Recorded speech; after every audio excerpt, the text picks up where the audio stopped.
Hello friends, I welcome you all to my channel Casper mind.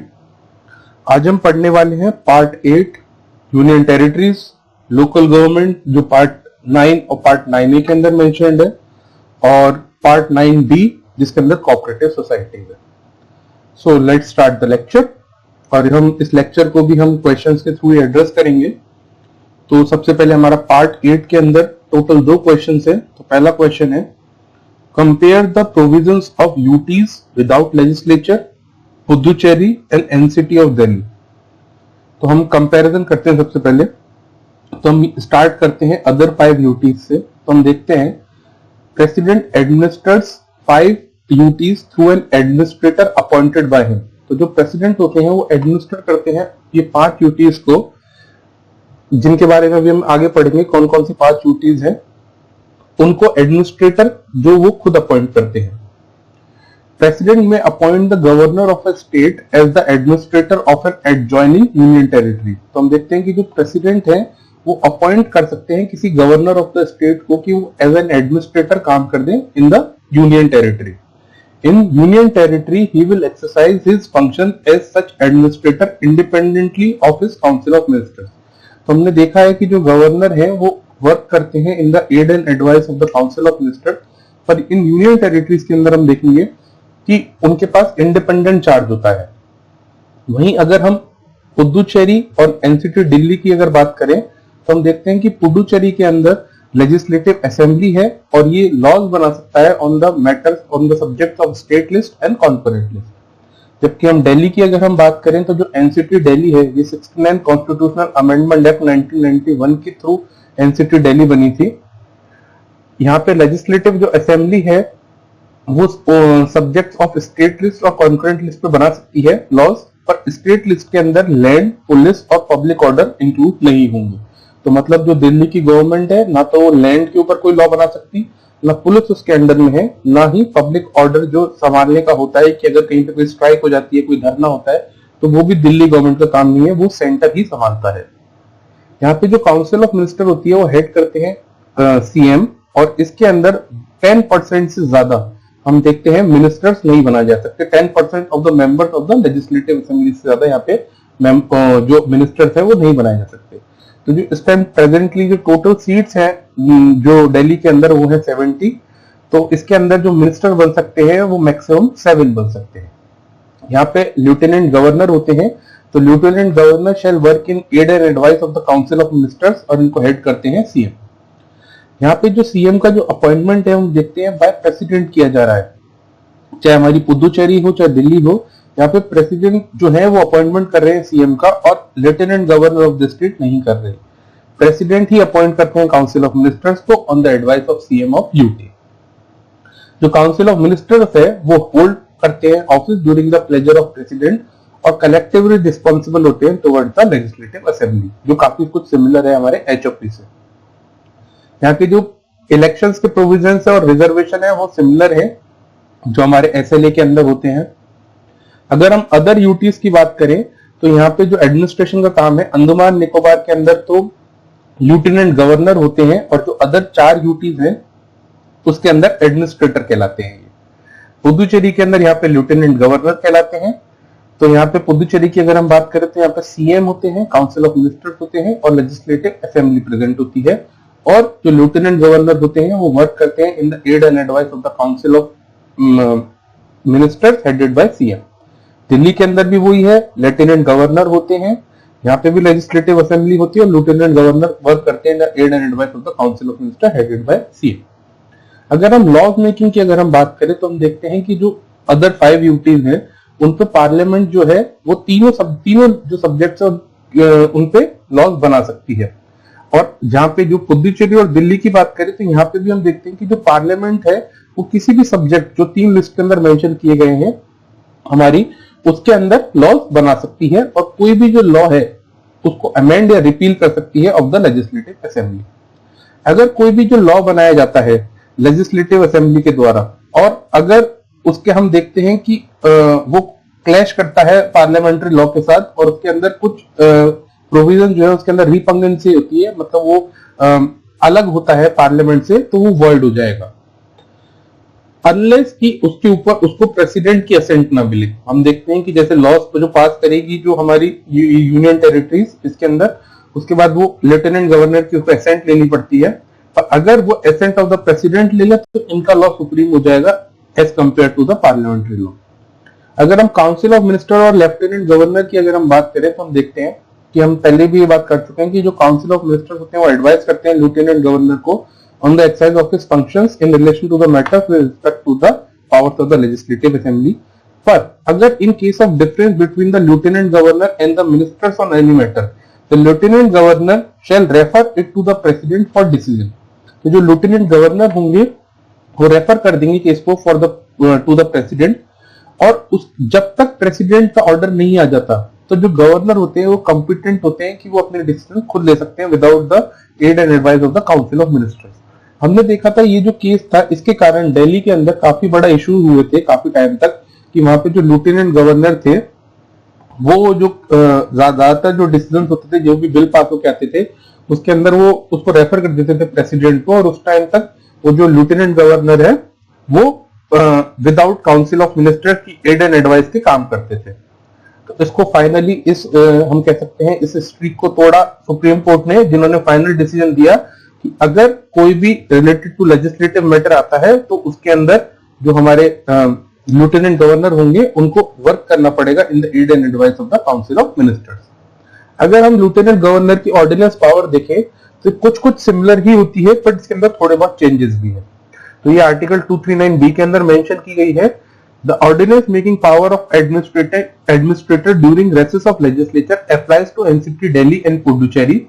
Ordinance must be passed within 6 weeks of reassembly of the legislative assembly। ये same है। अब जो अलग जो है उसके अंदर ये है, the ordinance is promulgated and withdrawn by administrator when receive instruction from the president। तो जब इंस्ट्रक्शन आएगी प्रेसिडेंट की उसके बाद ही जो एडमिनिस्ट्रेटर है वो या तो प्रोमलगेट कर सकते हैं ऑर्डिनेंस या विड्रॉ कर सकते हैं, अपनी स्व इच्छा से ये ऑर्डिनेंस नहीं लेके आ सकते। जबकि अगर हम देखते हैं जो प्रेसिडेंट जो ऑर्डिनेंस लेके आते हैं या स्टेट के अंदर जो गवर्नर ऑर्डिनेंस लेके आते हैं वो ज्यादातर जो काउंसिल ऑफ मिनिस्टर्स होते हैं उनकी एड एंड एडवाइस पे लेके आया जाता है। यहाँ पे भी जो ऑर्डिनेंस है वो इशू नहीं किया जा सकता जब असेंबली डिसॉल्व होगी या सस्पेंड की जा चुकी होगी। अगर प्रेसिडेंट रूल की अगर हम बात करें तो जिनके अंदर for the legislatures union territories with legislature की, तो यहाँ पे भी सिमिलर प्रेसिडेंट रूल एप्लीकेबल होता है। अब हम पावर्स ऑफ प्रेसिडेंट देख लेते हैं यहाँ पे। तो president can make regulation for the peace, progress and good governance except on Chandigarh when legislative assembly dissolve और सस्पेंडेड।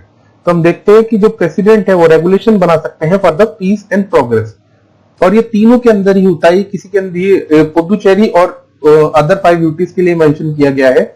और अगर कोई भी रेगुलेशन बनाई जाती है प्रेसिडेंट की द्वारा तो ये रिपील कर सकती है by any law made by the parliament. अगर हम पार्लियामेंट की अगर हम बात करें तो ये हाई कोर्ट के एस्टेब्लिशमेंट के लिए पार्लियामेंट का रोल होता है। तो parliament can establish a high court for UT और put it under the jurisdiction of the high court of existing state. तो पार्लियामेंट जो है वो किसी यूटी के लिए एक सेपरेट हाई कोर्ट भी बना सकती है, या फिर उसको जो किसी स्टेट के अंदर हाई कोर्ट है उसके जुरिसडिक्शन में रख सकती है। हम 4 की बात करते हैं। अभी 4 की अगर हम बात करें तो पंजाब और हरियाणा हाई कोर्ट है, सबसे ऊपर से हम बात करें तो चंडीगढ़ है इसके अंदर जो यूनियन टेरिटरी उसके लिए सेम है दोनों हाई कोर्ट के अंदर। फिर बॉम्बे हाई कोर्ट की अगर हम बात करें तो दादर एंड नागर हवेली जो यूनियन टेरिटरी और दमन एंड दीव है ये दोनों बॉम्बे हाई कोर्ट के अंदर ही इनके जो मैटर होते हैं सॉल्व किए जाते हैं। कैलकाटा हाई कोर्ट की बात करें तो ये Andaman and Nicobar union territory उसके मैटर देखती है। केरला हाई कोर्ट की बात करें तो जो लक्षद्वीप हमारी यूनियन टेरिटरी है उसके मैटर्स केरला हाई कोर्ट देखती है। अगर हम पुडुचेरी की बात करें तो हम देखते हैं कि जो मैटर जो पार्लियामेंट है यहाँ पे भी वही काम कर सकती है। यहाँ पे इन्होंने मद्रास हाई कोर्ट को अलाउ कर रखा है कि वो पुडुचेरी के मैटर्स को देख सके। और अगर हम दिल्ली की बात करें तो दिल्ली एक इकलौती यूनियन टेरिटरी है जिसका खुद का हाई कोर्ट है सिंस 1966। अगर हमने जो अभी तक 5 यूटीज की बात करी थी, यहाँ पे हम देखते हैं कि जो मिनिस्ट्री ऑफ होम अफेयर्स होते हैं वो मैनेज करते हैं लेजिस्लेशन, फाइनेंस, बजट सर्विसेज और अपॉइंटमेंट्स को। होम अफेयर्स के अंडर में आती है यूटीज।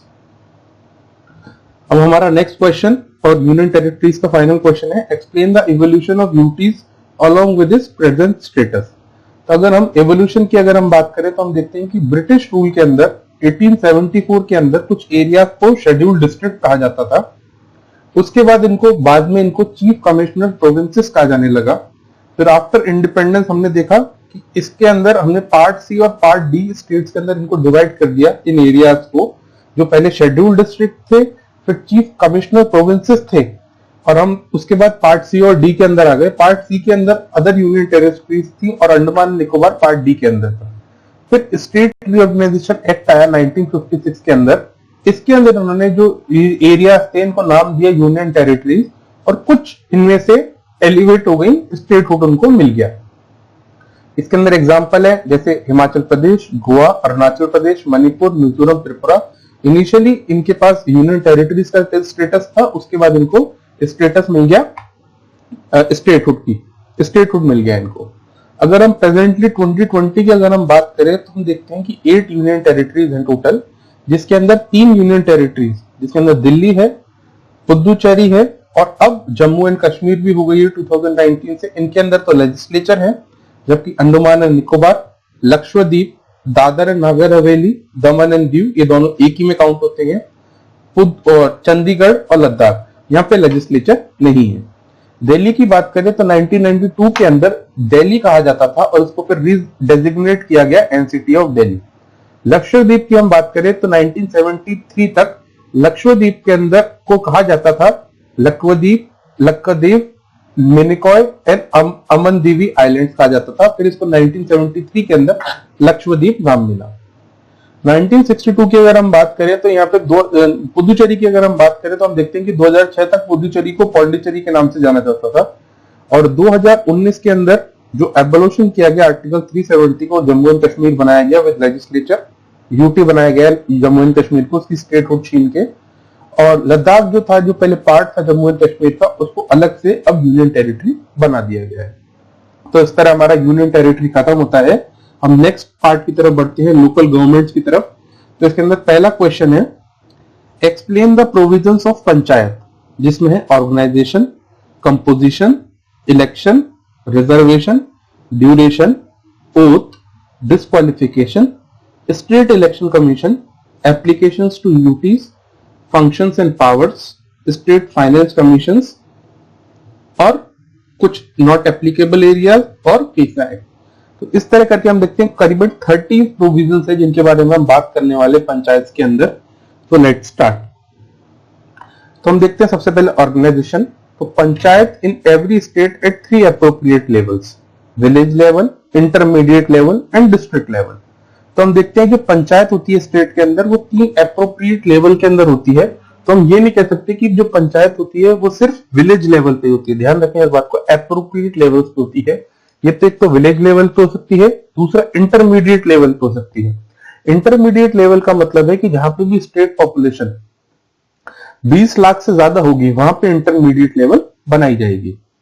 फिर तीसरा है डिस्ट्रिक्ट लेवल, मतलब डिस्ट्रिक्ट पे भी हो सकती है। अभी डिस्ट्रिक्ट क्या होते हैं, इंटरमीडिएट क्या होते हैं, विलेज क्या होते हैं, ये अभी हम समझेंगे। तो सबसे पहले तो हम पंचायत को देख लेते हैं। पंचायत का मतलब होता है an institution of self government.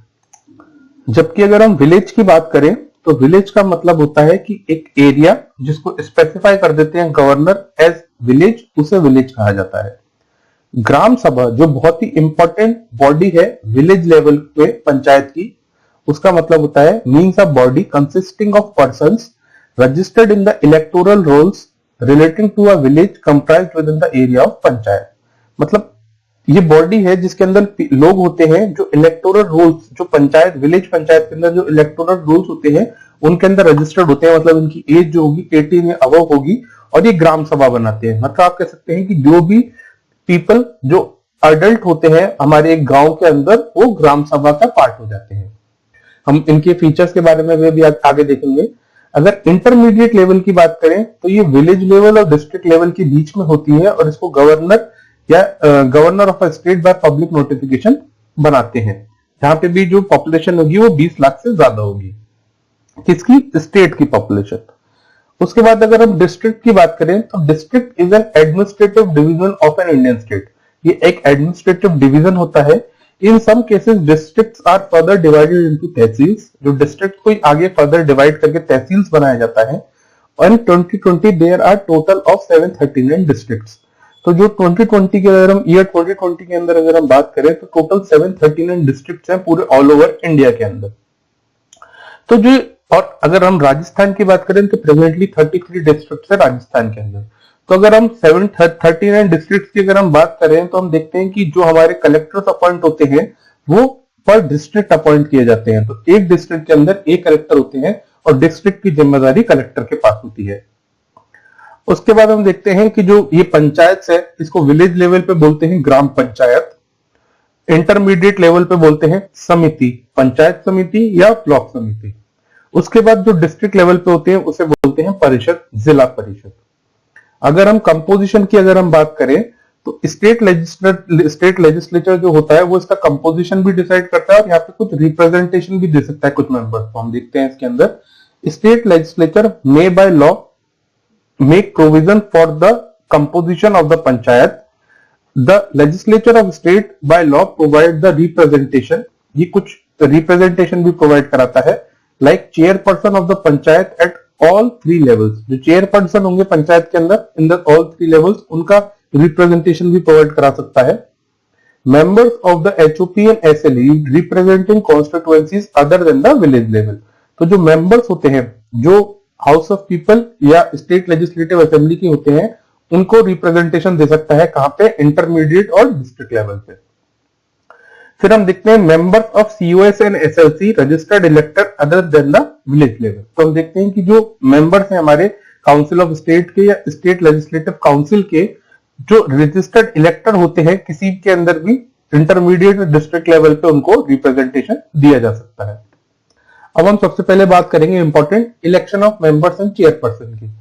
तो अगर हम बात करें मेंबर्स के लिए तो या चेयरपर्सन के लिए तो उनके लिए मिनिमम एज 21 करी गई है। ये विलेज ग्राम पंचायत के लिए भी होता है। अब हम देखेंगे ग्राम पंचायत एक तरफ और समिति और जिला परिषद एक तरफ, इनका डिफरेंशिएशन हम पढ़ेंगे। तो इसके अंदर मिनिमम एज जो डिफाइन की गई है वो 21 ईयर्स है, जबकि हमने देखा था एचओपी हो चाहे एसएलए हो उनके लिए 25 है, और हमने देखा था कि जो काउंसिल ऑफ स्टेट्स मतलब राज्यसभा है या एसएलसी के लिए वो एज 30 ईयर्स होती है। यहाँ पे पंचायत के लिए एज जो है वो 21 ईयर्स ही करी गई है। जो मेंबर्स इलेक्ट होते हैं उनको डायरेक्टली इलेक्ट करते हैं पीपल जिनके पास 18 या अबव, जिनके पास वोटिंग राइट्स होती है, जो ग्राम सभा भी कहला सकते हैं आप उनको। उसके बाद जो चेयरपर्सन होते हैं, अगर हम ग्राम पंचायत की बात करें तो यहाँ पे जो चेयरपर्सन होते हैं उनको इलेक्ट किया जाता है जैसा कि स्टेट लेजिस्लेचर डिफाइन करता है। ज्यादातर यहाँ पे डायरेक्टली ही इलेक्ट किए जाते हैं चेयरपर्सन। जबकि अगर हम पंचायत ब्लॉक समिति या पंचायत समिति और परिषद की बात करें तो यहाँ पे इनडायरेक्टली इलेक्ट होते हैं from among the elected member. जो इलेक्टेड मेंबर होते हैं उनमें से ही वो अपने आप में से एक चेयरपर्सन चुनते हैं। यहाँ पे रिजर्वेशन ऑफ एससी एसटी की बात करें हम तो दिया जाता है मेंबर्स के लिए भी और चेयरपर्सन के लिए भी। तो यहाँ पे रिजर्वेशन मेंबर्स के लिए भी है, चेयरपर्सन के लिए भी है फॉर एससी एंड एसटी। और यहाँ पे रिजर्वेशन वुमेन को भी मिलता है, including women of the members of SC and ST. Member और चेयरपर्सन दोनों के लिए होता है और ये एटलीस्ट 1/3 होना चाहिए दोनों के अंदर ही, चाहे पंचायत हो चाहे समिति हो चाहे हमारी परिषद हो। अगर हम ड्यूरेशन की बात करें तो एवरी पंचायत फर्स्ट टेस्ट के अंदर duration of 5 years from the date of appointment for its first meeting. तो 5 साल का टर्म होता है, 5 साल चलती है एक पंचायत। इंपॉर्टेंट है कि अगर ये पहले डिसॉल्व हो जाती है तो क्या होगा, a panchayat constituted upon the devolution of a panchayat before the expiration of his duration shall continue only for the remainder of the period for which the dissolved panchayat could have continued।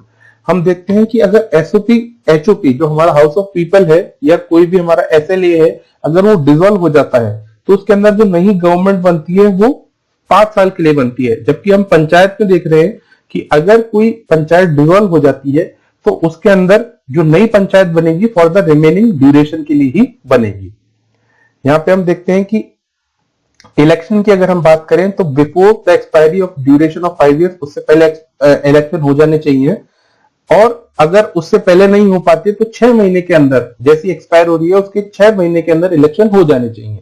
पर अगर जो reminder period है, अगर जैसे कोई आज पंचायत है उसका जो रिमाइंडर पीरियड जो बचा है वो लेस देन 6 मंथ बचा है और उसके पहले वो डिसॉल्व हो जाती है तो उस टाइम पे आपको इलेक्शन कराना जरूरी नहीं होगा।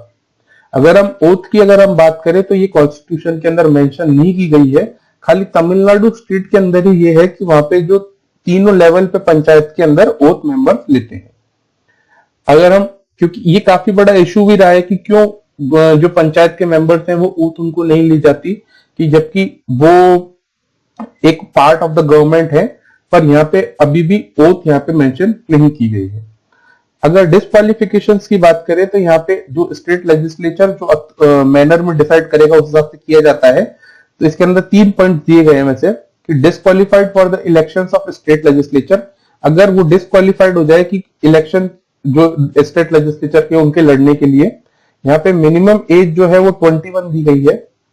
और disqualified by any law made by state legislature, अगर स्टेट लेजिस्लेचर कोई लॉ बना देता है, जैसे हमने देखा था कि कुछ टाइम पहले राजस्थान के अंदर जब वसुंधरा राजे जी की गवर्नमेंट थी तो उन्होंने एक लॉ बना दिया था कि आपको इलेक्शंस ऑफ पंचायत लड़ने के लिए मिनिमम 10th क्वालिफिकेशन रिक्वायर्ड होगी। तो इसके ऊपर एजिटेशन हुआ था, और फाइनली जब हम देखते हैं कि अशोक गहलोत जी की जब सरकार आई राजस्थान के अंदर, तो उन्होंने ये जो लॉ था जो स्टेट गवर्नमेंट लगाया था 10th पास का, ये उन्होंने कंडीशन हटा ली। तो स्टेट लेजिस्लेचर कुछ लॉज बना सकता है। फिर हम 8th देख रहे हैं, बहुत इंपॉर्टेंट है, स्टेट इलेक्शन कमीशन। उसके बाद हम स्टेट फाइनेंस कमीशन भी देखेंगे, पर सबसे पहले हम बात करते हैं स्टेट इलेक्शन कमीशन की। ये 243K के अंदर मेंशन किया गया है। इसके अंदर 5 पॉइंट्स के थ्रू हम इसको एड्रेस करेंगे। पहला पॉइंट है, state legislature by a law makes provision with respect to the all matters relating to or in connection with the elections of the panchayat. तो स्टेट इलेक्शन कमीशन बनाया जाता है पंचायत के इलेक्शंस के लिए। The superintendence, direction and control of the preparation of the electoral rolls and conduct of the elections of the panchayat. तो इनका 2 काम होता है, एक तो इलेक्टोरल रोल कि कौन कौन मेंबर्स होंगे जो इसके अंदर वोटिंग करेंगे, और कि किस तरह इलेक्शन कराया जाए, ये सारा काम होता है स्टेट इलेक्शन कमीशन का। और इसको हेड करते हैं स्टेट इलेक्शन कमिश्नर।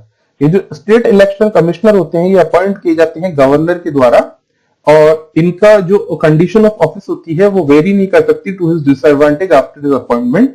और अगर इनका रिमूवल करना है तो same as the ground on जज ऑफ हाई कोर्ट की तरह ही इनका मैनर और ग्राउंड सेम होना चाहिए एज द जज of high court. The governor of a state shall when so requested by the state election commission make available to the state election commission such staff as may be necessary for the discharge of the functions. तो हम देखते हैं कि जब भी पंचायत के अंदर election कराए जाते हैं तो जो अगर स्टेट इलेक्शन कमीशन अगर गवर्नर ऑफ द स्टेट से अगर कोई भी स्टाफ की मांग करते हैं तो स्टाफ प्रोवाइड कराया जाता है। और इसके अंदर भी हम देखते हैं कि कोई भी इंटरफेरेंस नहीं होता कोर्ट का इन द इलेक्टोरल मैटर्स। कुछ टाइम पहले हम 2020 से हम कुछ टाइम पहले की हम बात कर रहे हैं, तो इलेक्शंस होते हैं हमारे वेस्ट बंगाल के अंदर, और हम देखते हैं कि वहां पे काफी वायलेंस होती इन द पंचायत इलेक्शन, पर क्योंकि कोर्ट इंटरफेयर नहीं कर सकता तो इस वजह से वो जो वायलेंस थी उसको सबने कंडेम तो किया पर उस पर कोई एक्शन कोई नहीं ले पाया। अगर हम स्टेट इलेक्शन कमीशन की यहाँ पे बात करें तो ये 243I के अंदर बनाया गया है। इसके अंदर 4 पॉइंट्स हैं। The governor of a state at the expiration of every 5th year constitutes a finance commission to review the financial position of the panchayat. तो फाइनेंशियल पोजीशन के लिए पंचायत की देखने के लिए एक स्टेट फाइनेंशियल कमीशन बनाया जाता है। इससे पहले हम देख चुके हैं कि जो फाइनेंस कमीशन होता है वो प्रेसिडेंट ऑफ इंडिया बनाते हैं एट एवरी 5th ईयर, और ये डिवोल्यूशन ऑफ फंड्स करता है between the state and the centre. यहां पे हम देखते हैं कि जो स्टेट फाइनेंस कमीशन होगा वो रिकमेंडेशन देगा गवर्नर को for the distribution of between the state and the panchayat. यहाँ पे कंपोजिशन और जो क्वालिफिकेशन होती है यहाँ पे स्टेट फाइनेंस कमीशन के मेंबर्स की, वो डिसाइड करते हैं लेजिस्लेचर, स्टेट लेजिस्लेचर। और जो स्टेट लेजिस्लेचर ही होती है प्रोविजन बनाती है with respect to the maintenance of accounts of the panchayat and auditing of such accounts. अगर हम फंक्शंस की अगर हम बात करें या पावर्स की बात करें पंचायत की, तो the state legislature of a state by law provide panchayat with such powers and authority as may be required to enable them to function as institution of self government। तो स्टेट लेजिस्लेचर जो state की होती है वो उतनी power देनी चाहिए उसको पंचायत को कि वो एज अ सेल्फ इंस्टीट्यूशन या फिर एज अ सेल्फ गवर्नमेंट काम कर सके। हमने देखा था कि जो चेयरपर्सन थे उनके लिए स्टेट लेजिस्लेचर रिप्रेजेंटेशन दे रहा था, डिसाइड कर रहा था, पर यहाँ पे चेयरपर्सन ऑफ द पंचायत और अदर मेंबर को एक स्पेशल पावर दी गई है कि अगर वो या तो डायरेक्ट इलेक्शन से चूज किए जाए या इनडायरेक्ट इलेक्शन से हो, पर उनके पास अगर कोई भी मीटिंग होती है पंचायत की तो उसमें राइट टू वोट होगा। जो रेवेन्यू जनरेशन ऑफ पंचायत है और जो preparation and implementation of the plans है फॉर द इकोनॉमिक डेवलपमेंट, ये 11 शेड्यूल के अंदर मेंशन किया गया है। फिर अगर हम इनका एप्लीकेशन देखें हमारे पंचायत का इन द यूनियन टेरिटरी, तो हम देखते हैं कि जो प्रेसिडेंट है बाय पब्लिक नोटिफिकेशन डायरेक्ट कर सकते हैं कि जो प्रोविजंस होंगे पंचायत के ये अप्लाई होंगे यूनियन टेरिटरीज के अंदर या किसी पार्ट के अंदर। पर इसके अंदर थोड़ा सा चेंज हो जाएगा कि यहाँ पे जो स्टेट लेजिस्लेचर है उसको हम चेंज कर देंगे लेजिस्लेटिव असेंबली ऑफ यूटी से और गवर्नर को एडमिनिस्ट्रेटर से। अगर हम इसके एप्लीकेबल तो हमने देख लिया कि इसको यूनियन टेरिटरीज में भी हो सकता है, पर कहां पे ये पंचायत नॉन एप्लीकेबल है, तो हम देखते हैं कि जो पंचायत है वो एप्लीकेबल नहीं होती 5th शेड्यूल एरियाज के अंदर। 5th शेड्यूल एरियाज का मतलब है कि हम जो 5th शेड्यूल के अंदर जो हमारे शेड्यूल एरियाज और शेड्यूल ट्राइब्स जो दे रखी है वहां पे ये एप्लीकेबल नहीं होती। तो शेड्यूल्ड एरिया का मतलब होता है कि जो हमारी 10 स्टेट्स हमारी है इंडिया की, उसके अंदर हम देखते हैं कि जो शेड्यूल ट्राइब्स रहती है तो एक तो वहां पे एप्लीकेबल नहीं होती, और दूसरा हम देखेंगे कि जो हमारे 6 शेड्यूल एरियाज है जिसके अंदर एएम और टीएम आते हैं, हमारे असम है, मेघालय है, उसका त्रिपुरा है, मिजोरम है और नागालैंड भी है और मणिपुर भी है, यहाँ पे ये एप्लीकेबल नहीं होती। पर नागालैंड, मेघालय और मिजोरम के अंदर यहाँ पे जो है, यहाँ पे स्टेट लेजिस्लेचर अगर पास कर दे resolution by total membership and 2/3 of present and voting, तो यहाँ पे पंचायत बनाई जा सकती है।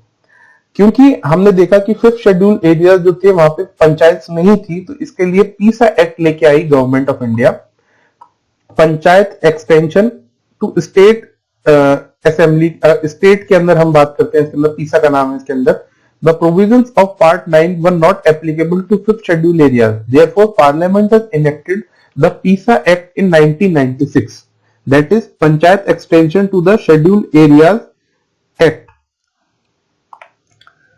Thus it enabling act which helps the state government to extend the implementation of the panchayati raj institutions in the schedule areas of 5th schedule. तो यहाँ पे जो 10 स्टेट्स है जिन्होंने अपने जो पंचायती राज एक्ट है उनके अंदर चेंजेस किया है, उसके अंदर है, हम सबसे ऊपर से देखते हैं हमारा हिमाचल प्रदेश, राजस्थान, गुजरात, एमपी, छत्तीसगढ़, झारखंड, महाराष्ट्र, उड़ीसा, तेलंगाना एंड आंध्र प्रदेश। तो हम देखते हैं कि जो छत्तीसगढ़ और झारखंड है, जो ट्राइबल एरियाज जो हमारे हैं, इनके अंदर ही काफी बड़ा नक्सलिज्म जो है वो पनपता है, क्योंकि नक्सलिज्म के लिए वहां पे उनको जो एरियाज है वो सूटेबल होते हैं, क्योंकि वहां पे काफी घने जंगल होते हैं। तो वहां पे हम देखते हैं कि नक्सलिज्म की बहुत बड़ी दिक्कत है। उसके बाद हम हमारे नेक्स्ट क्वेश्चन की तरफ बढ़ते हैं। क्वेश्चन नंबर 2 है हमारा, explain the evolution of panchayat and panchayat committees. तो हम देखते हैं कि जो प्रोविजंस ऑफ पंचायत हैं ये ऐड किए गए थे 73rd कॉन्स्टिट्यूशनल अमेंडमेंट एक्ट जो 1992 में आया था, और इसके द्वारा हमने देखा कि काफी सारी, इससे पहले काफी सारी कमिटीज बनाई गई थी। तो इंपॉर्टेंट कमिटीज हैं इसमें बलवंत राय मेहता कमेटी जो 1957 में बनाई गई थी, फिर अशोक मेहता कमेटी 1977 में बनाई गई, जीवी के राव कमेटी जो 1985 में बनाई गई, एलएम सिंघवी कमेटी जो 1986 में बनाई गई, थुंगोन कमेटी जो 1988 में बनाई गई, और गडगिल कमेटी जो 1988 में बनी। तो हम देखते हैं कि जो गडगिल कमेटी है फाइनली, तो जो भी हम जो स्ट्रक्चर पढ़ के आए हैं हमारे पंचायत का, इसको गडगिल कमेटी का फाइनल जो कमेटी रही जिसके अंदर से हमने हमारा पंचायत के अंदर स्ट्रक्चर और उसका कंपोजिशन सेट किया गया। उसके बाद अगर हम ग्राम सभा की बात करें, तो ग्राम सभा जैसे हमने पहले पढ़ा था विलेज पंचायत के अंदर होती है और ग्राम पंचायत के अंदर होती है और बहुत इंपॉर्टेंट पार्ट प्ले करती है। तो हम पढ़ लेते हैं ग्राम सभा के बारे में। The Gram Sabha exercise such powers and perform such functions at the village level as defined by the legislature of the state. तो जो legislature of the state इनको जो functions देते हैं उस हिसाब से ग्राम सभा काम करती है। The electors of the panchayat form the ग्राम सभा, जो electors होते हैं पंचायत की वो ग्राम सभा बनाते हैं। The ग्राम सभा is the decision making and has very important functions to perform, thus important decision making power left to the people of the village. तो हम देखते हैं कि जो ग्राम सभा है उसके पास डिसीजन मेकिंग पावर होती है और इस तरह जो पावर है वो सीधा विल्ड करते हैं हमारे पीपल इन विलेज पंचायत। तो इंपॉर्टेंट फंक्शंस देख लेते हैं हम। एक तो ये आइडेंटिफिकेशन ऑफ द बेनिफिशरीज करती है for the various development programme of the government like poverty alleviation programme. तो हम देखते हैं कि जो गवर्नमेंट के जितने भी पॉवर्टी एलिवेशन प्रोग्राम्स होते हैं उसके अंदर जो आइडेंटिफिकेशन ऑफ द बेनिफिशरीज होता है वो ग्राम सभा ही करती है। ये सोशो इकोनॉमिक डेवलपमेंट के लिए भी काम करते हैं, इनकी प्लानिंग करते हैं ये। उसके बाद कोई भी अगर डेवलपमेंटल प्रोजेक्ट अगर आता है तो कंसेंट ऑफ ग्राम सभा आपको लेनी पड़ती है, और इस केस के अंदर कोई भी अगर रिहेबिलिटेशन या रीसेटलमेंट ऑफ द पीपल होता है वो भी with consent of the gram सभा के द्वारा ही किया जाता है। फिर हम देखते हैं कि जो दो इंपॉर्टेंट चीज है, एक तो माइनर मिनरल्स और माइनर फॉरेस्ट प्रोड्यूस।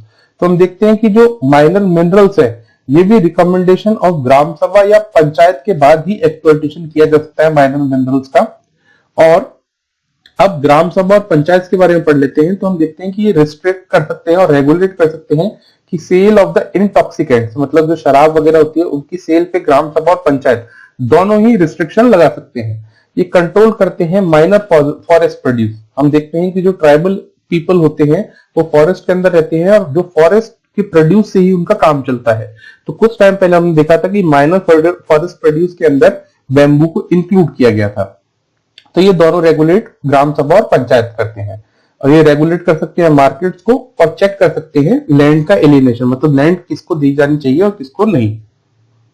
फिर क्वेश्चन नंबर 4 है हमारा, what are the reasons for the ineffectiveness of the panchayat.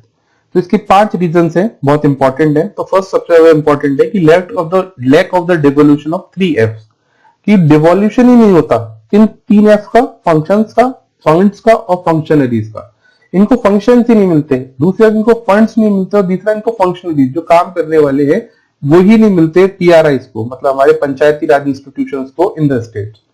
Second है इसके अंदर कि जो हमने फंड्स के बारे में बात की कि इनको ओवरवेलमिंग डिपेंडेंसी होती है पंचायत की ऑन द गवर्नमेंट फंडिंग, और क्योंकि जो पंचायत है वो अपनी जो फिस्कल पावर्स उनको यूज नहीं करती, क्योंकि जो ग्राम सभा है हम देखते हैं कि वही इंपॉर्टेंट डिसीजन मेकिंग बॉडी है और वही अपने आप को टैक्स देने के लिए कंपल्शन क्यों करेगी।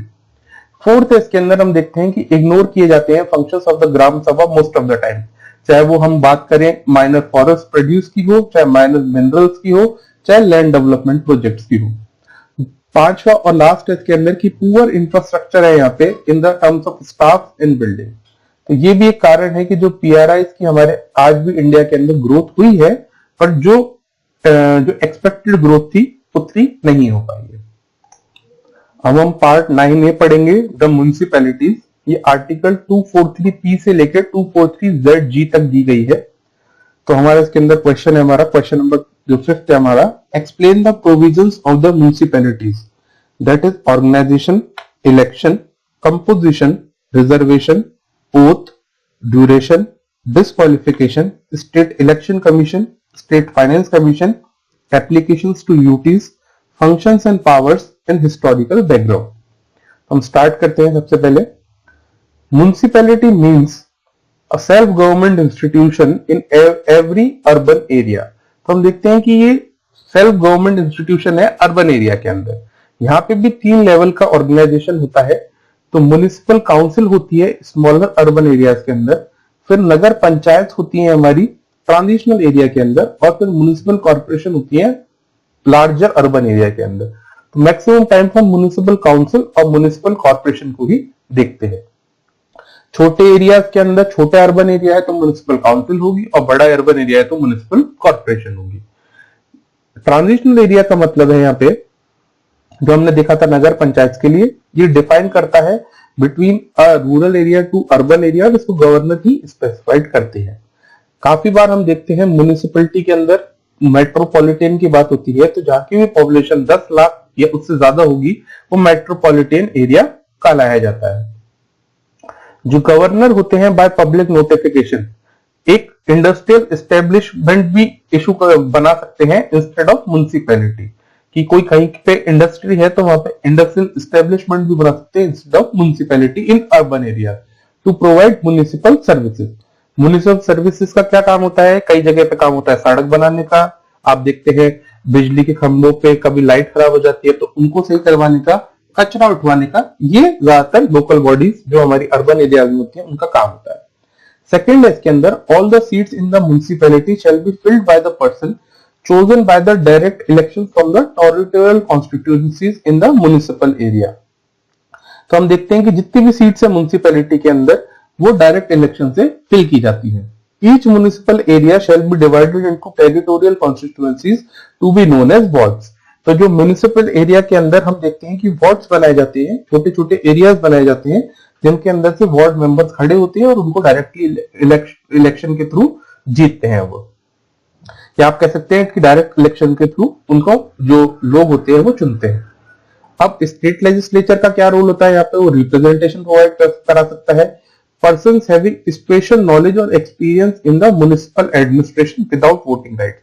यहाँ पे रिप्रेजेंटेशन प्रोवाइड कराया जा सकता है उन लोगों के पास जिन पर एक्सपीरियंस है या नॉलेज है म्युनिसिपल एडमिनिस्ट्रेशन की, या फिर जो मेंबर्स हैं एचओपी या फिर एसएलए के जो रिप्रेजेंट कर रहे हैं वो उन कॉन्स्टिट्यूएंसीज को, या फिर सीओएस और एलसीसी के मेंबर हैं जहां पे वो रजिस्टर्ड इलेक्टर हैं इन द म्युनिसिपल एरिया। यहाँ पे जो चेयर पर, उसके बाद हम देखते हैं कि जो कमिटीज और composition of the ward committees है।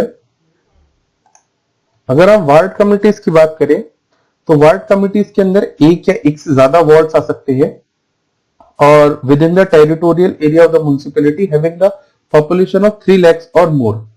स्टेट लेजिस्लेचर यहाँ पे रिप्रेजेंटेशन किनका प्रोवाइड कर सकता है, composition and the territorial area of the ward committee, manner in which the seats in the ward committee shall be filled, किस तरह यहाँ पे फिल की जाएंगी सीट्स। अगर हम वार्ड कमिटी की अगर हम बात करें तो हम देखते हैं कि a member of the municipality representing a ward with in the territorial area of the ward committee shell become a member of that committee, कि अगर कोई भी मेंबर है म्युनिसिपैलिटी का तो वो वार्ड कमिटी का मेंबर बन सकता है। और जो यहाँ पे जो चेयरमैन बनाए जाते हैं उनको खुद इनडायरेक्टली इलेक्ट करके, मतलब जो म्युनिसिपैलिटी के जो मेंबर बन जाते हैं वही इनडायरेक्टली इलेक्ट करके यहाँ पे चेयरपर्सन बनाते हैं वार्ड कमिटी का। आप कह सकते हैं कि जो हमारी टेरिटोरियल कॉन्स्टिट्यूएंसीज में बांटा गया है जिनको हम वार्ड्स कह रहे हैं, उनके लिए कुछ वार्ड्स को मिला के एक कमिटी बना दी जाती है जिसका नाम है वार्ड कमिटी। जो स्टेट लेजिस्लेचर है वो भी इसकी कॉन्स्टिट्यूशन ऑफ द कमिटीज के लिए कुछ प्रोविजंस प्रोवाइड कर सकते हैं। अगर हम यहाँ पे कमिटीज के बारे में बात करें तो यहाँ पे या फिर हम कमिटीज के बारे में बात करें या वार्ड्स के बारे में बात करें तो हम देखते हैं कि यहाँ पे reservation of the seats provide कराया जाता है टू शेड्यूल कास्ट और schedule tribe same as panchayat. यहाँ पे भी ओथ मेंशन नहीं की गई है कॉन्स्टिट्यूशन के अंदर। अगर हम प्रोविजंस की बात करें like duration, disqualification, state election commission, state financial commission, auditing या एप्लीकेशन टू यूटी, ये सेम है, सिमिलर टू है पंचायत। अगर हम फंक्शंस की बात करें तो ये एक्ट एप्लीकेबल नहीं होता शेड्यूल 5 के अंदर जो रीजन्स मेंशन किए गए हैं उनके अंदर जो हमारे 10 स्टेट्स हैं, और ये एप्लीकेबल नहीं होता Darjeeling Gorkha Hill Council of the West Bengal. अगर हम स्टार्टिंग की बात करें कि अर्बन लोकल गवर्नमेंट की शुरुआत कैसे हुई तो हम देखते हैं कि the term urban local government in India signifies the governance of N urban area bye the people through their elected representatives. Municipality of urban local body was added in 74th constitutional amendment in 1992। तो हम देखते हैं कि जो urban local government है, हमने देखा था वहां पे रूरल लोकल गवर्नमेंट, अब देख रहे हैं अर्बन लोकल गवर्नमेंट, ये 74th कॉन्स्टिट्यूशनल अमेंडमेंट एक्ट जो 1992 में आया था इसके द्वारा बनाई गई। अगर म्युनिसिपैलिटी की बात करें तो यहाँ पे 3 मिनिस्ट्री का इन्वॉल्वमेंट होता है, ministry of urban development, ministry of defence और मिनिस्ट्री ऑफ होम अफेयर्स। तो हमने जो अभी बात की हमें समझ में आएगा कि मिनिस्ट्री ऑफ अर्बन डेवलपमेंट तो काम कर रही है, पर डिफेंस और होम अफेयर्स कैसे काम कर रही है, कि हमारा जो नेक्स्ट क्वेश्चन होगा हम उसके अंदर समझेंगे कि मिनिस्ट्री ऑफ डिफेंस और होम अफेयर्स भी इसके अंदर पार्टिसिपेट करती है। तो 3 मिनिस्ट्रीज है, ministry of urban development, ministry of defence और मिनिस्ट्री ऑफ होम अफेयर्स। तो जो मिनिस्ट्री ऑफ डिफेंस है ये तो कंटेनमेंट बोर्ड के अंदर काम करती है और ministry of home affairs union territories के अंदर काम करती है। अगर हम हिस्ट्री में अगर जाएं तो हम देखते हैं कि 1687 से लेके 88 के अंदर फर्स्ट म्युनिसिपल कॉर्पोरेशन बनाई गई थी इंडिया के अंदर मद्रास में। फिर 1726 के अंदर म्युनिसिपल कॉर्पोरेशन बनाई जाती है बॉम्बे और कलकत्ता के अंदर। फिर हम देखते हैं 1870s के अंदर जो लॉर्ड मेयो है वो रेजोल्यूशन लेके आते हैं फाइनेंशियल डिसेंट्रलाइजेशन का, और वो देखते हैं कि पहली बार आप कह सकते हैं विजुलाइज करते हैं लोकल सेल्फ गवर्नमेंट को। पर जो 1882 के अंदर जो लॉर्ड रिपन है हमारे, वो रेजोल्यूशन लेके आते हैं और इसी को कहा जाता है Magna carta of the local self government. तो रिपन द गुड जो है वो पहली बार प्रॉपरली शुरुआत करते हैं लोकल सेल्फ गवर्नमेंट की इन 1882। तो 1919 में हम देखते हैं कि जो गवर्नमेंट ऑफ इंडिया है वो लोकल सेल्फ गवर्नमेंट की शुरुआत करती है by transferring the subjects under the responsible minister. फिर जो 1935 के अंदर हम देखते हैं गवर्नमेंट ऑफ इंडिया 1935 आया था, इसके अंदर लोकल सेल्फ गवर्नमेंट को जो है वो प्रोविंशियल सब्जेक्ट बना दिया गया। मतलब अभी तक तो इसको सेंटर ही देखता था, अब इसको प्रोविंसेस ही संभालेंगे लोकल अर्बन गवर्नमेंट को। फिर कुछ कमिटीज हैं, 2 कमिटीज हैं, इनके बारे में हम पढ़ लेते हैं, डिस्ट्रिक्ट प्लानिंग कमेटी और मेट्रोपॉलिटन प्लानिंग कमेटी। तो अगर हम डिस्ट्रिक्ट प्लानिंग कमेटी की बात करें तो ये प्लान करती है पंचायत और म्युनिसिपैलिटीज के लिए और उनके डेवलपमेंट के लिए, जबकि जो मेट्रोपॉलिटन प्लानिंग कमेटी होती है ये ड्राफ्ट प्रिपेयर करती है फॉर द मेट्रोपॉलिटन एरिया। तो हम हमारे नेक्स्ट क्वेश्चन की तरफ बढ़ते हैं। क्वेश्चन नंबर 6 है, जो हमारा डिस्ट्रिक्ट प्लानिंग कमेटी और मेट्रो प्लानिंग कमेटी हो चुका है हमारा। क्वेश्चन नंबर 7 है, explain the various types of urban local bodies. तो ये इंपॉर्टेंट है, इसके अंदर हम 8 अर्बन लोकल बॉडीज के बारे में बात करने वाले हैं। तो there are 8 types of urban local bodies created for the administration of urban areas. इसके अंदर पहला है म्युनिसिपल कॉर्पोरेशन, दूसरा है म्युनिसिपैलिटी, थर्ड है नोटिफाइड एरिया कमेटी, फोर्थ है टाउन एरिया कमेटी, फिफ्थ है कैंटोनमेंट बोर्ड, सिक्स्थ है टाउनशिप, सेवेंथ है पोर्ट ट्रस्ट और एट्थ है हमारा स्पेशल पर्पस एजेंसी। तो सबसे पहले हम पढ़ते हैं म्युनिसिपल कॉर्पोरेशन के बारे में। Municipal corporations are created for the administration of the big cities, established by the state legislature and in duties by the acts of parliament. तो जो ये म्युनिसिपल कॉर्पोरेशन है बिग सिटीज के लिए बनाई जाती है। आप कह सकते हैं मेट्रोपॉलिटन एरिया जिसके अंदर जो पॉपुलेशन है वो 10 लाख से ऊपर है, उनके लिए बनाई जाती है। और इसको स्टेट के अंदर तो स्टेट लेजिस्लेचर के द्वारा बनाया जाता है और यूटीज के अंदर बाय एक्ट ऑफ पार्लियामेंट के द्वारा बनाया जाता है। म्युनिसिपल कॉर्पोरेशन के अंदर 3 अथॉरिटीज काम करती हैं, the council, the standing committees and the commissioner. The council of the committees, the council consist of the councillors. यहाँ पे जो काउंसिलर्स हैं हम देखते हैं कि डायरेक्टली इलेक्ट किए जाते हैं by the people, as well as the few nominated members भी होते हैं जिनके पास नॉलेज होती है और एक्सपीरियंस होता है म्युनिसिपल एडमिनिस्ट्रेशन का। और काउंसिल को हेड करते हैं मेयर। हम देखते हैं कि जो ये मेयर होते हैं ये इनडायरेक्टली इलेक्टेड होते हैं और जो मेंबर्स होते हैं, जो काउंसिल होती है, उनके द्वारा ही चुने जाते हैं। यहाँ पे जो कमिश्नर होते हैं वो रिस्पॉन्सिबल होते हैं day to day general administration के लिए और ऑफ द म्युनिसिपल कॉर्पोरेशन, वो अपॉइंट किए जाते हैं स्टेट गवर्नमेंट के द्वारा और ये जनरली आईएएस होते हैं। तो हम पहले भी म्युनिसिपल कॉर्पोरेशन और म्युनिसिपैलिटी के बारे में देख चुके थे कि म्युनिसिपैलिटी स्मॉलर टाउन्स के लिए होते हैं। म्युनिसिपैलिटी के अंदर भी सेम ही होता है कि यहाँ पे भी द काउंसिल, स्टैंडिंग कमेटी और कमिश्नर होते हैं। यहाँ पे कमिश्नर की जगह होते हैं चीफ एग्जीक्यूटिव ऑफिसर।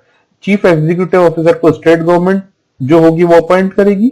और हम देखते हैं कि जो काउंसिल मेंबर्स होते हैं यहाँ पे वो डायरेक्टली इलेक्ट होके आते हैं मेंबर्स के थ्रू। थर्ड है हमारी नोटिफाइड एरिया कमेटी।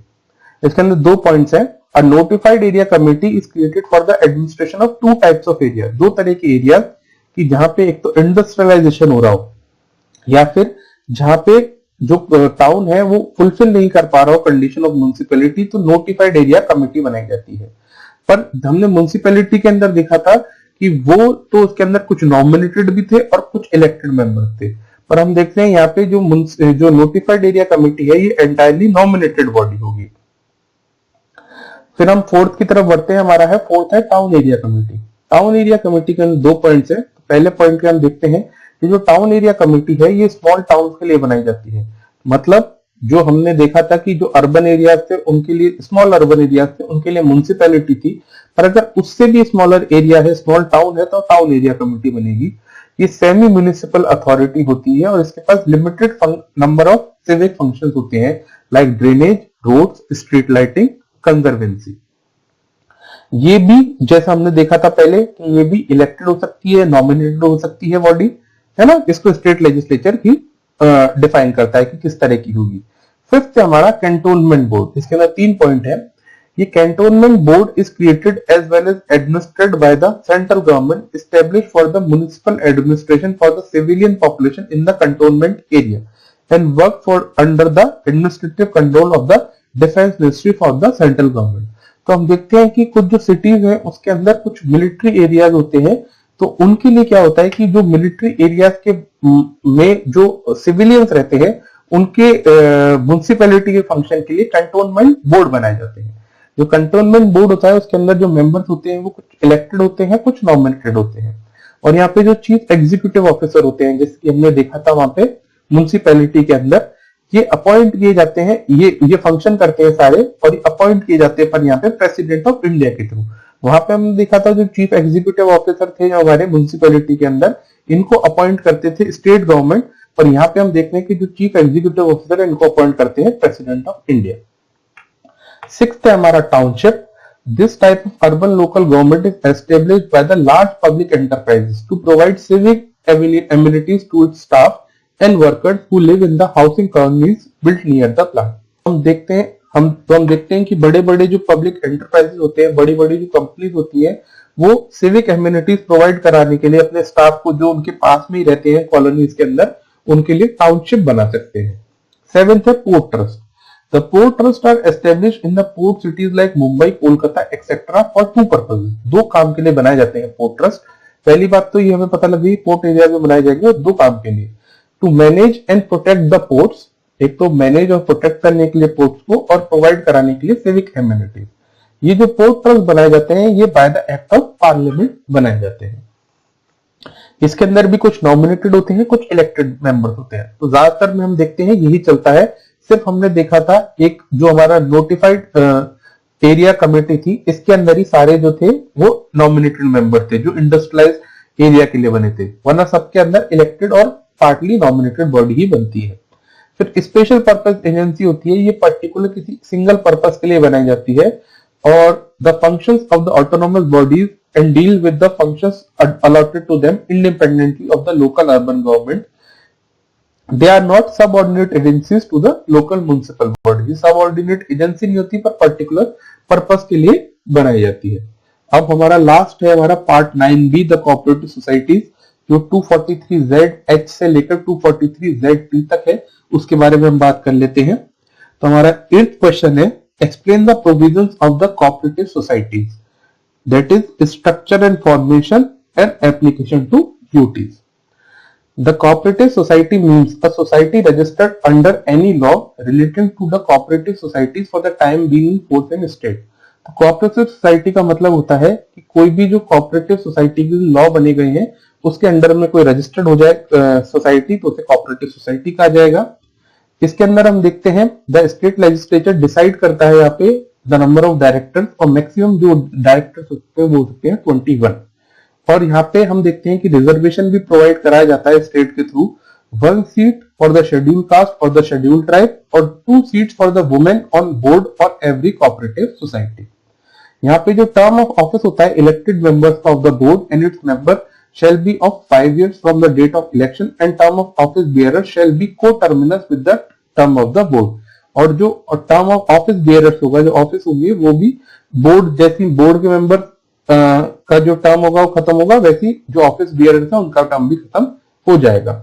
अगर हम इनका देखें कोऑपरेटिव सोसाइटीज का अगर एप्लीकेशन देखें यूनियन टेरिटरीज में, तो जो प्रेसिडेंट है बाय पब्लिक नोटिफिकेशन डायरेक्ट कर सकते हैं कि जो कोऑपरेटिव सोसाइटीज की जो एप्लीकेबल होगी यूनियन टेरिटरीज में भी, और इसके अंदर कुछ एक्सेप्शन या मॉडिफिकेशन किए जा सकते हैं। अब हमारा इस लेक्चर का लास्ट क्वेश्चन देख लेते हैं, question number 9। What are the reasons for the 97th constitutional amendment act. तो हमने देखा था कि जो 73rd कॉन्स्टिट्यूशनल अमेंडमेंट था उससे पंचायत बनी थी, 74th से हमने देखा था हमारी द म्युनिसिपैलिटीज बनी। अब हम फाइनली देखते हैं 97th कॉन्स्टिट्यूशनल अमेंडमेंट एक्ट, जिससे हमारी द कोऑपरेटिव सोसाइटीज बन रही है। पर इसकी जरूरत क्यों पड़ी? The cooperative societies is a subject enumerated in the entry 32 of the state list. तो ये जो कोऑपरेटिव सोसाइटी है स्टेट लिस्ट के अंदर मेंशन की गई है इन द 7th शेड्यूल, और इसके बारे में जो स्टेट लेजिस्लेचर है वो अपने अकॉर्डिंगली इस पे लॉ बना सकते थे। The cooperative society has made significant contribution to various sectors of the national economy and has achieved voluminous growth. तो हम देखते हैं कि जो कोऑपरेटिव सेक्टर है इसने काफी अच्छा काम किया था और काफी ग्रोथ प्रोवाइड की थी हमारी नेशनल इकोनॉमी के लिए भी। और हम देखते हैं इसका, अगर हम देखें कि इसका ओरिजिन कहां से हुआ कोऑपरेटिव सेक्टर का, तो हम देखते हैं कि लाल बहादुर शास्त्री जी के टाइम पे जो पहली अमूल है वो कोऑपरेटिव सोसाइटी के टर्म्स में उभरी थी। यहाँ पे जो अलग अलग लोग होते हैं वो मिलकर एक ऑर्गेनाइजेशन बनाते हैं और इसे कोऑपरेटिव सोसाइटी कहा जाता है। However, there have been instances where elections have been postponed indefinitely and nominated office bearers or administrators have remained in charge of these institutions for a long time. तो हम देखते हैं कि इसके अंदर काफी करप्शन था कि यहाँ पे जो ऑफिस बियरर्स थे वो अपनी पोस्ट जो है खाली नहीं करते थे, क्योंकि यहाँ पे भी इलेक्शंस के थ्रू ही ये जो कोऑपरेटिव सोसाइटीज के अंदर जो ऑफिस बियरर्स है वो बनाए जाते हैं। तो उनके लिए यहाँ पे एक लॉ की जरूरत थी जिससे अकाउंटेबिलिटी जो थी वो रिड्यूस हो रही थी, उसको एस्टेब्लिश किया जा सके। Cooperative need to run on the well-established democratic principles and election held on time and in a free and fair manner. Therefore, there was a need to initiate fundamental reforms to revitalize these institutions in order to ensure their contribution in the economic development of the country. तो हम देखते हैं कि कुछ fundamental reforms की जरूरत थी जिससे रिवाइटलाइज हो पाए इंस्टीट्यूशंस और कंट्रीब्यूट कर पाए properly in the economic development of the country. तो इसलिए 97 कॉन्स्टिट्यूशन अमेंडमेंट एक्ट आता है और कोऑपरेटिव सोसाइटीज बनाई जाती है। तो आई होप कि आपको ये लेक्चर जिसमें हमने बात करी है यूनियन टेरिटरीज की, पंचायत की, उसके बाद हमने बात करी है द म्युनिसिपैलिटीज की और फाइनली हमने बात करी है द कोऑपरेटिव सोसाइटीज, आपको समझ में आया होगा। तो thank you and have a nice day.